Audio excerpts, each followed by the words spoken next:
অহনো ঘরের পাক্কা 1700 টাকা ভাড়া বাকি, তার উপর ছাদ দখল করার মতলব করছো। এই সব আর চলবো না। তোমারে আমি এই ফাইনাল কইয়া দিলাম, হয় ভাড়া শোধ করো, নয়তো কাল সকালের মধ্যে আমার বাড়ি ধিক্কা মানে মানে বিদায় হইবাই। তোমারে আমি ফাইনাল কইয়া দিলাম। এটা কি করে সম্ভব? এখনো কোয়ার্টার ফাইনাল সেমি ফাইনাল হলো না, ডাইরেক্ট একেবারে ফাইনাল খেলতে বলছেন মেশো মশাই। ওরে এইসব বেয়াক্কেলা কথা কইতে বারণ করো, কিন্তু আমার মাথা গরম হইয়া যাইতাছে গিন্নি। তুমি বা এমন কথা কেন বলছো? গোপু তো আমাদের বাড়িরই ছেলে। আমি বলছি ও কোথাও যাবে না, ও এই বাড়িতেই থাকবে। না, আমি এই বাড়ির কর্তা। আমি কইতাছি ও আজই এই বাড়ির থেকে দূর হইব, তবে আমি ভাত খামু।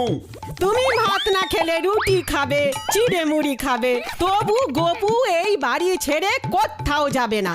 তুমি যদি এই বাড়ির কর্তা হও, আমিও তাহলে এই বাড়ির গিন্নি। ও গিন্নি না ছাই, তুমি বুনাওল হইলে আমিও হইলাম বাঘা তেঁতুল। তুমি কচু। তুমি ঘেসু। পিপি পিপি পিপি পিপি, খেলা জমে উঠেছে। এবার দেখা যাক এই গোপেন বাড়ির চ্যালেঞ্জ কাপ কে জেতে, মাসিমা না মেশো মশাই? আজ থেকে রান্না বন্ধ। আমারে রান্নার ভয় দেখাইও না গিন্নি। দরকার পড়লে আমি কাঁচা সবজি চিবাইয়া চিবাইয়া খামু, তবু ওই হতচ্ছাড়াটারে এই বাড়িতে রাখুম না। আর যদি ও ভাড়া দিয়ে দেয় তবে রাখুম। যা গোপু, 1700 টাকা নিয়ে আয় দেখি। খেলা অন্যদিকে ঘুরে যাচ্ছে দেখছি, কেটে পড়ি। মাসিমা এই যাচ্ছি, একটু কুশ করে নিয়ে আসছি। গপুদা আমাকে নদীর পাড়ে আইতে কইলো কেন কত? আমি কি জানি, গোপুদা হন্তদন্ত হয়ে এলো আর বললো সবাইকে নিয়ে নদীর চড়ায় জমায়েত করতে, জরুরি কোনো একটা মিটিং আছে। দেখ, আবার হয়তো বলবে নদীবক্ষে সাঁতার প্রতিযোগিতার আয়োজন করিতে চলিতেছি। সেক্রেটারি আমাকে এখন নদীর ধারে আইনা ফেলাইছে, এরপরে হয়তো পুরা ক্লাবটারই এই নদীর জলে ভাসাইয়া দিব। ভেসে নয় উড়ে উড়ে যাব। এখন আমাদের উড়বার সময় রে বালক দল। না মানে বলছিলাম গোপুদা, একেবারে নদীর পাড়ে মিটিং কল করলে তাও জরুরি। ওরে পাগল ছেলের দল, উঠে দাঁড়িয়ে তোদের আমাকে শ্রদ্ধা জ্ঞাপন করার সময় হইয়াছে রে। ওঠ ওঠ। উলু দিমু, ঘন্টা বাজামু। গোপুদা, কথাটা শ্রদ্ধা বপন নয়, শ্রদ্ধা জ্ঞাপন হবে, জ্ঞাপন। আরে জানি রে, আমি সব জানি। এইখানে জ্ঞাপনের জায়গায় বপন বলিয়াছি, কারণ আমার প্রতি শ্রদ্ধা সম্মান আশীর্বাদ মানে সব তোদের আরো বেশি বেশি করে করিতে হইবে আমার পদযুগলে। এত কাঁপবি না কইরা আসল কথাটা কইয়া ফেলাও তো। বেশি দেরি করলে আমার চিত্ত অস্থির হইয়া উঠবো, নদীতে জল বাইরা যাইব। হ্যাঁ গোপুদা, বলো বলো, কি জরুরি কারণ? তোদের সেক্রেটারি স্বয়ং সম্মুখে মানে দণ্ডায়মান হইয়া দাঁড়াইয়া তোরা বসিয়া ডিসিপ্লিনের নিয়ম কড়া করতে হবে দেখছি। তবে যাই হোক, মনটা নেহাতে ফুরফুরে, তাই আমি নিজেই বসিয়া গেলাম। এবার বলো তো গোপুদা, ব্যাপারটা আসলে কি? এই দেখ, বলতো এটা কি? একটা চিঠি মনে হচ্ছে। কেন পড়তে পারতেছ না? ইংরেজিতে লেখা। পটলা গদাইকে ব্যাটক করতে বারণ কর। মুড স্টপ হয়ে গেলে কিচ্ছু বলবো না কিন্তু। না গোপুদা, না গোপুদা, বলো তো। গদাই, বাজে বকিস না, চুপ কর। গোপুদা, কার চিঠি গো? কার হতে পারে বলতো? আন্টার্কটিকার রাজার। তোর এই গপুদার মতো একজন বিখ্যাত ব্যক্তিকে সামান্য এক রাজা মশাই চিঠি লিখবে? হলো না। তাহলে তোমার মহাকাশচারী কাকার মঙ্গল গ্রহ থেকে চিঠি লিখেছে? আরে না, মঙ্গল গ্রহে কাকা একা যাবে কি করে? আমি সাথে না থাকলে রাস্তা চিনতে পারবে নাকি? দূর গোপুদা, আর কৌতূহল বাড়িও না তো, বলে দাও না। বলছি, তবে শোন, এই চিঠি লিখেছে আমার চণ্ডী মামা। চণ্ডী মামা ইজ মাই দুঃসম্পর্কের মামা। এই মামার নাম তো আগে শুনি নাই। শুনবি কি করে? আমিও তো এই প্রথমবার শুনলাম এই চিঠিটা পাওয়ার পর। কি? একটু ঝেড়ে কাশো তো গপুদা। কাশতে কাশতে দম বন্ধ হয়ে যাচ্ছিল সকালে চিঠিটা যখন হাতে পেলুম। পরে বুঝলুম আমার নিজের মামার বাড়ি পটলডাঙ্গা থেকে চিঠিটা লিখেছে শ্রী চণ্ডীচরণ চাকলাদার। উনি আমার সেই মামা। শুনেছি বিশাল সাইজের জমিদার ছিল আমার চণ্ডী মামা। সে জানি, আসল পয়েন্টে ফেরো। তা মামা তার সমস্ত স্থাবর অস্থাবর সম্পত্তি তার একমাত্র ভাগ্নে এই শ্রীমানে গোপেন বাড়িকে লিখিয়া দিয়া গেছেন। সেই উইল রাখিয়া গেছেন পরাণ মামার কাছে। মামা লিখিয়াছেন আমি যেন সত্তর পটলডাঙ্গা গিয়া সম্পত্তি গ্রহণ করিয়া ওনাকে দায়িত্ব হইতে মুক্ত করি। আরে বাস, এসব কি বলছো তুমি? এ যে মেঘনা চাইতে জল। কত টাকার সম্পত্তি হইব? বেশ অনেক টাকারই রে। মার মুখে শুনেছিলাম তৎকালে মায়ের বাবা অর্থাৎ আমার দাদু আরো বড় সাইজের জমিদার ছিলেন। বিশাল বাড়ি, জমি, পুকুর, বাগান, গাড়ি সব মিলিয়ে আজকের বাজারে তা ধরে 50-60 লক্ষ টাকা তো হবেই। হ্যাঁ, 50-60 লক্ষ টাকা? 1 কোটিও হতে পারে। জমিদার বলে কথা। মামা কি আর এসবের মর্ম বোঝে? তাইলে তো আমাগো ক্লাবের ফান্ডের আর চিন্তা নাই। তুমি গদাইয়ের বাবাকে বাকি ভাড়াও মিটিয়ে দেবে। ঠিক, তাহলে গদাইদের ছাদে ক্লাব চালাতে আর কোনো অসুবিধাই হবে না। কালই বেরিয়ে পড়বো। তবে সবার আগে একটু এয়ারপোর্টে যাব ভাবছি। টিকিটটা আগে ভাগেই কেটে রাখতে হবে। কেন, তুমি কি প্লেনে সুইটা যাইবা নাকি? দূর পাগল, ওরে পকেটে পয়সা থাকলে এমন অনেক শখ হয় রে। প্লেনে চড়ে ঝামুরিয়া যাব কেন রে? বিদেশে যাব, বিদেশ। তা কোন দেশে যাবে গপুদা? কেন বললুম যে বিদেশ? নামটা কইবা তো। বিদেশ তো বুঝলাম, কোন দেশ? ওরে গার্গেন্ডি ফরাস, দেশ না দেশ না, বিদেশ। বিদেশ যাব। সেটা বুঝলাম, কোন দেশ? America, England, France? ওইসব ছোটখাটো জায়গায় এই গপুদা যায় না রে।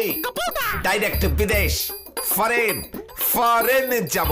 দেখবি তোদের সেক্রেটারি ফরেন যাচ্ছে শুনলেই তোদেরও কেমন কদর বেড়ে যাবে।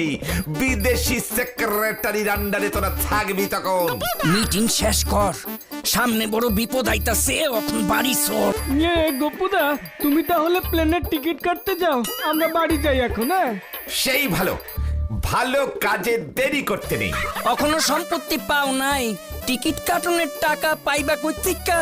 ওরে, এই চিঠিটা যদি একবার কাউন্টারে দেখাই না, একটা টিকিট কিনে পুরো সিজন টিকেটে দিয়ে দেবে। বলবে স্যার টাকা পরে দেবেন, আগে তো টিকিটটা নিন। শুনেছে গো গোপুর খবরটা? গিন্নি, তুমি আমার লগে যত ইচ্ছা ঝগড়া করো, কিন্তু ওর পাল্লায় পড়ো না, তাল সামলাইতে পারবা না। গোপু ওর এক দূর সম্পর্কের মামার সম্পত্তি পেয়েছে গো। গদাই বলছিল সেই প্রায় 50-60 লক্ষ টাকার সম্পত্তি। গোপু নাকি বলেছে সেই টাকা দিয়ে আমাদের পুরো বাড়িটাই কিনে নেবে, তারপর পুরো বাড়িটাকেই ক্লাব বানাবে। আর আমি আর তুমি কই থাকো? ওর ওই 2 তলার চিলে কোঠার ঘরটা নাকি তখনও আমাদের ভাড়া দেবে। গিন্নি, কাল ভোর উঠেই বেরিয়ে পড়বো। আগে ভাগে টিকিটের লাইনে দাঁড়াতে হবে। হাউসফুল হয়ে গেলে বিদেশে যেতে পারবো না, এটা তো হতে পারে না। নগদে 70 টাকা 75 পয়সা পকেটে রাখবো, আর ওই চিঠিটা, টিকিট একটা বাগা বই। বাকি টাকাটা ঘুরে এসে মিটিয়ে দিলেই চলবে। এবারে সবাই দেখবে আর আমাকে স্যালুট করবে।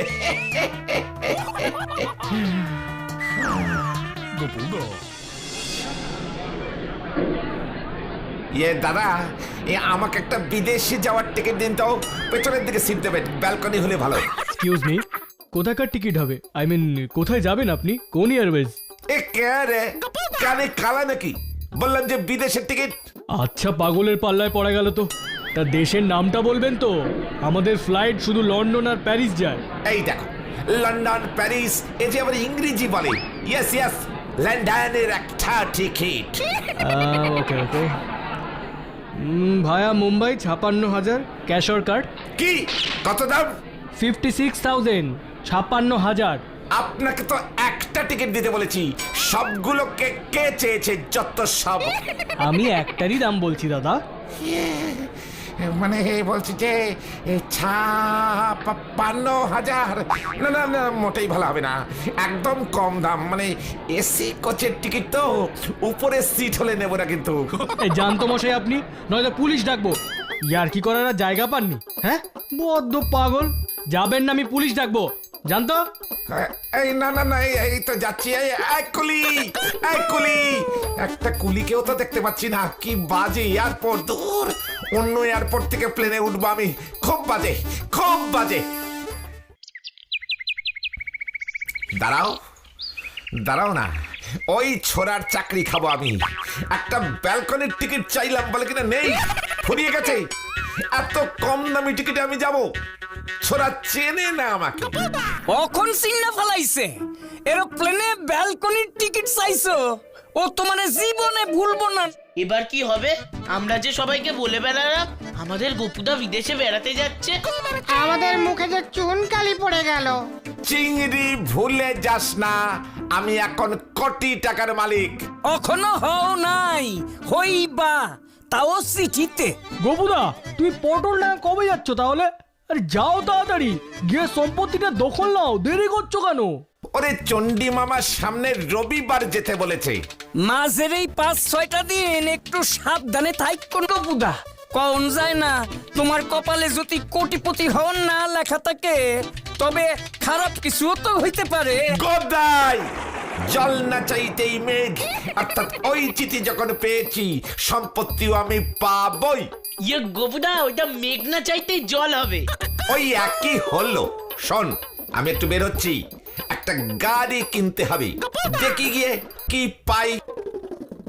নাটকের ইন্টারভ্যাল হইল, কি জানি দ্বিতীয় পর্বে কি ঘটতে চলতেছে।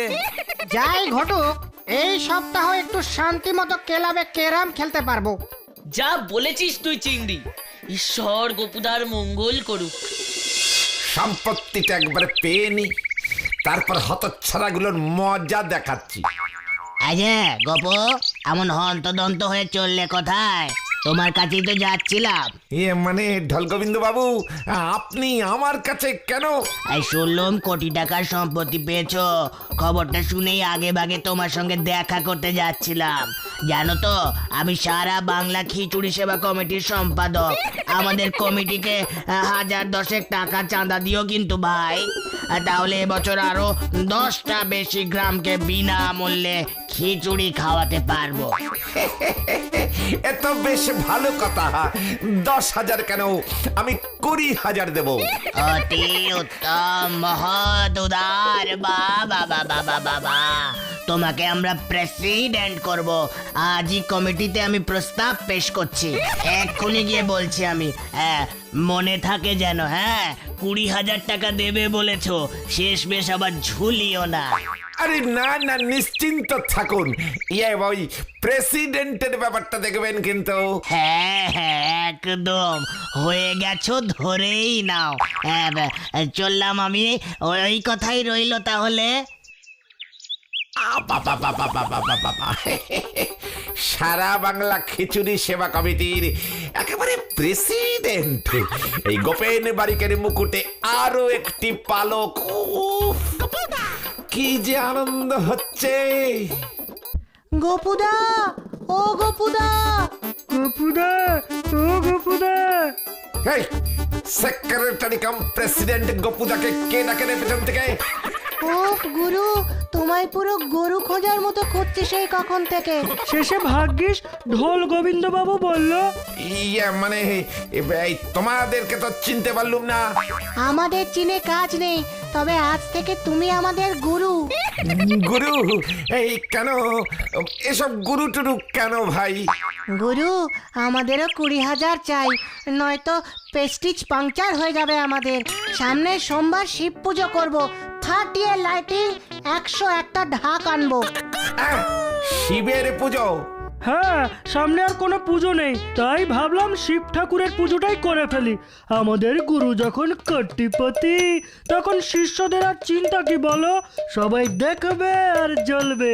গুরু, এইবারে পুজোর উদ্বোধনটা কিন্তু তুমিই করবে। হল নাইট ফাংশন। তোমাকে ঝাক্কাস একটা গামছা গলায় পরিয়ে সম্বর্ধনা দেবো। 20,000 এবছর চালিয়ে নেব, কি বলিস? সে টেনে টুনে হয়ে যাবে, গুরুর সঙ্গে থাকলে সব হবে। ও ইয়ে মানে তাই বুঝি? ঠিক আছে, উদ্বোধন যখন আমি করব, তোমাদের না হয় 20,000ই দেব। ইয়ে, বলো গুরু মাই কি। জয়! এই, ছাড়ো ছাড়ো, আমার কি কাণ্ড দেখো। ও এরা জি আমায় কি ভালোবাসে, কি যে ভালোবাসে, কি যে ভালোবাসে। বাহ বাহ বাহ বাহ বাহ বাহ বাহ বাহ বাহ। এখনো সম্পত্তি পাইনি, তাতেই সারা বাংলা খিচুড়ি সেবা কমিটির প্রেসিডেন্ট, ধনুচি নাচ প্রতিযোগিতার প্রধান বিচারক, পিঁপড়ে তারাও গুড় বাঁচাও কমিটির কি যেন একটা পোস্ট দিয়েছে। বাহ বাহ বাহ বাহ, আমার তো আনন্দে লাফাতে ইচ্ছে উরি বাবা গো, ও চন্ডী মামা গো, মাথাটা মনে হয় ফেটে গেছে গো মামা। এর এই কয় টাকার বিড়ম্বনা এখনো হাতে আসে নাই, কপালে জল পট্টি, হাতে আইলে পুরা বডিতে না পট্টি জড়াইতে লাগে। পটলা, গদাইটাকে চুপ করতে বল, বারবার আমার কপালে নিয়ে আজে বাজে বলছে, ওকে আমি সাসপেন্ড করে দেবো কিন্তু। গোপুদা, নিজেদের মধ্যে আর ঝগড়া না করে তার থেকে বরং চলো সবাই মিলে পটল লাগা তোমার মামার বাড়িতে যাই। 2-3 দিন আগে যাওয়াই ভালো। ঝামেলার থেকে বাঁচা যায়। তাই চল ভাই, তাই চল, কাল সকালেই রওনা দেব। জানি না কি আছে কপালে। পটলা, ও আবার কপাল বললো। চণ্ডীচরণ চাকলাদা, ওনারে কে না চেনে? বাজারে আলুর আড়তদার, প্রচুর পয়সা, কিন্তু বেটা হার কিপটে। অনেক বছর আগে সেই ছোট্টবেলায় মায়ের সাথে এসেছিলাম, বুঝলে ভাই, মামার বাড়ি যাচ্ছি। আমার মামা বড় সাইজের জমিদার, মানে জমিদারির সাইজ দেখলেই বুঝতে পারবে। এই যে বাড়ি এসে গেছে, 6.5 টাকা দেন। কতদিন পরে তোমাকে দেখলুম মামা। ভাগ্যিস 2 দিন আগেই শ্বশুর বাড়ি থেকে চলে এসেছিলাম। শ্বশুর মশাইয়ের মতলব খারাপ, রোজ সকালে হাতে বাজারের ব্যাগ ধরিয়ে বলে যে আমায় বাজার করো। পাকা রুই এনো, কচি পাঁঠা, বেগতিক দেখে আগেই চলে এলো।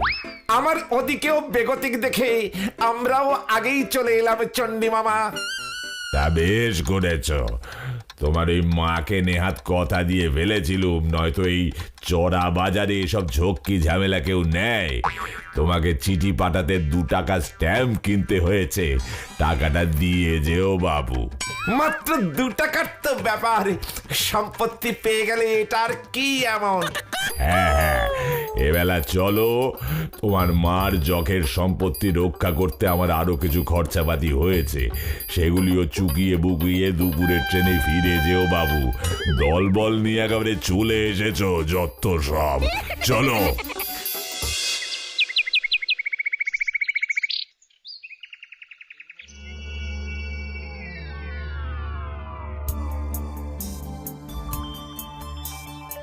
আর কত দূর মামা? হাঁক বাক করো না তো, হাঁক বাক করো না, দেখছো তো চারিদিক দেখতে দেখতেই যাচ্ছি। বাবা, এ চারিদিকের সবকিছুই আমার। গদাই রে, চারদিকটা দেখতে থাক, ভালো করে দেখ। কাতু, কাতু কুতো, আহ আহ আহ, কাতু কুতো। কাতু কুতু আবার কে রে? ছাগল ছাগল, ওই দেখ। কি মামা, এই মানে ছাগল কেন? একটা নয় গোপুদা, 2-2 জোড়া ছাগল। আয় আয় আয় আয় আয় আয় আয় আয় আয় আয় আয়। এ নাও তোমার মায়ের সম্পত্তি, এই জোড়া ছাগল।